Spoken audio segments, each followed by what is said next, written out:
Bienvenidos de regreso a Biblia y Teología con el Dr. Larry Trotter. Esperemos disfruten el siguiente episodio.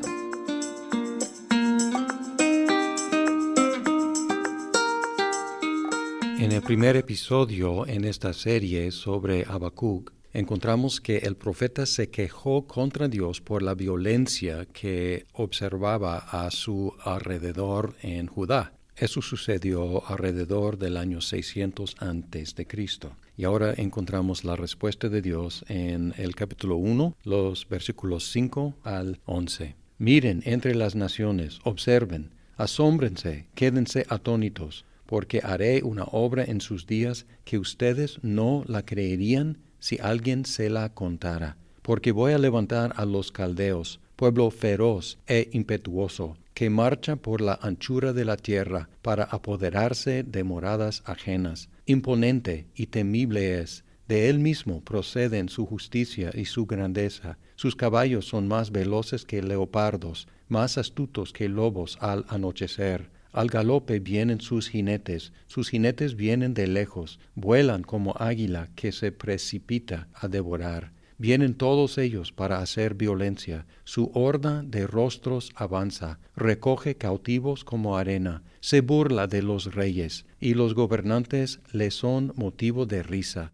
se ríe de toda fortaleza, amontona escombros para tomarla, entonces pasará como el viento y seguirá, y se le tendrá por culpable, porque hace de su poder su Dios. Aunque Habacuc se había dirigido en una forma personal a Dios, Dios respondió a todo el pueblo diciendo, miren y observen. Y aquí otra vez vemos verbos de vista, porque Habacuc se había quejado de tener que ver y mirar la violencia. Y ahora Dios dice, miren entre las naciones, observen, porque Dios iba a hacer una obra asombrosa, espantosa, difícil de creer. Asómbrense, quédense atónitos, porque haré una obra en sus días que ustedes no la creerían si alguien se la contara.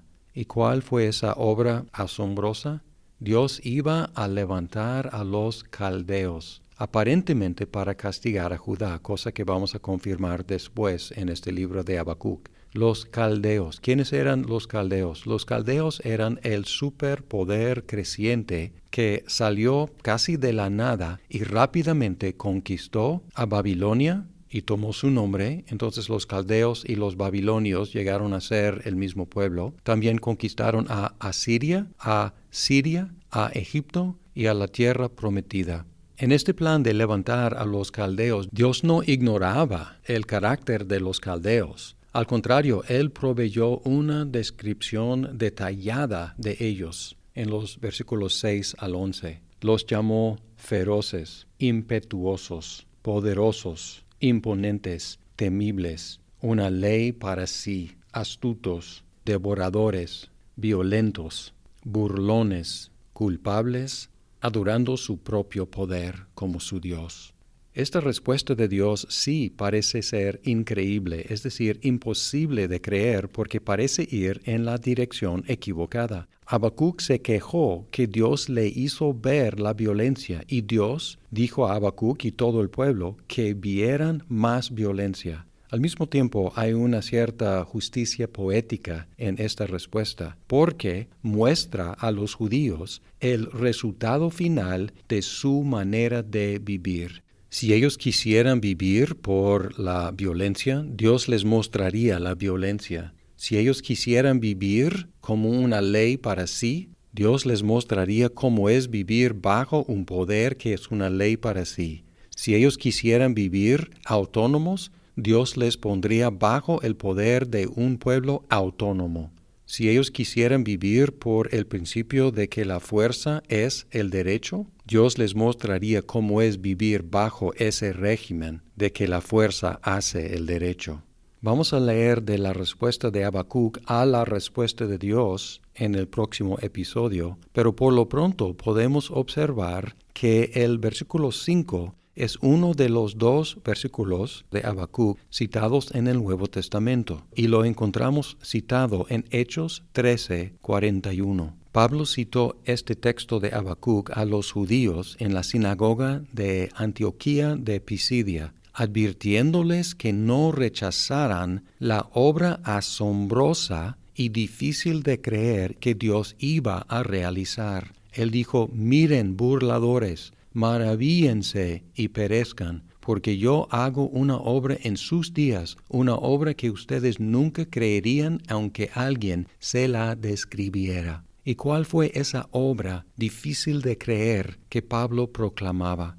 Encontramos que es la obra de salvación por medio de la fe en Jesucristo, quien murió y a quien Dios levantó. En Hechos 13, 26 al 30, Pablo predicó así: Hermanos, hijos del linaje de Abraham, y los que entre ustedes temen a Dios, a nosotros nos es enviada la palabra de esta salvación, pues los que habitan en Jerusalén y sus gobernantes, sin reconocer a Jesús ni las palabras de los profetas que se leen todos los días de reposo, cumplieron estas escrituras cuando lo condenaron. Aunque no hallaron causa para dar muerte a Jesús, pidieron a Pilato que lo mandara a matar. Cuando habían cumplido todo lo que estaba escrito acerca de él, lo bajaron de la cruz y lo pusieron en un sepulcro. Pero Dios lo levantó de entre los muertos, y por muchos días se apareció a los que habían subido con él de Galilea a Jerusalén, los cuales ahora son sus testigos ante el pueblo.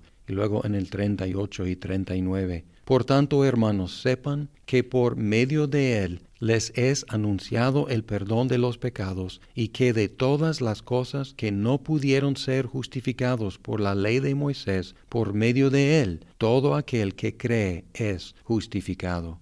Y luego dice: tengan pues cuidado de que no venga sobre ustedes aquello que se habla de los profetas. Y luego cita a Habacuc, hablando de la obra asombrosa que Dios iba a realizar. Y es fascinante que Pablo haya comparado la obra de Jesucristo con la obra de Dios en levantar a los caldeos. ¿Qué tienen en común estas obras que parecen ser muy distintas y hasta muy opuestas? Tienen en común que fueron obras asombrosas, difíciles de creer. Y también tienen en común que los dos son instancias de Dios usar la violencia humana para cumplir su propósito de salvación. En los tiempos de Habacuc, el pueblo habría pensado: Dios no puede hacer eso, no inventes. Y en los días de Jesús y en nuestros días, algunos pueden pensar: no, Dios no puede hacer eso, enviar a su propio Hijo para que Él se sacrificara, para que luego Dios lo levantara de entre los muertos, para dar perdón de los pecados y justificar a todos los que creyeran en Él. Dios no puede hacer eso. Y la respuesta es: sí puede. Y sí lo hizo.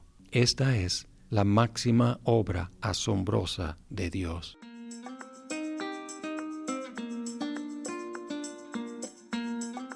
Muchas gracias por escuchar este episodio. Si estás disfrutando Biblia y teología, por favor compártelo con tus amigos. ¡Hasta pronto!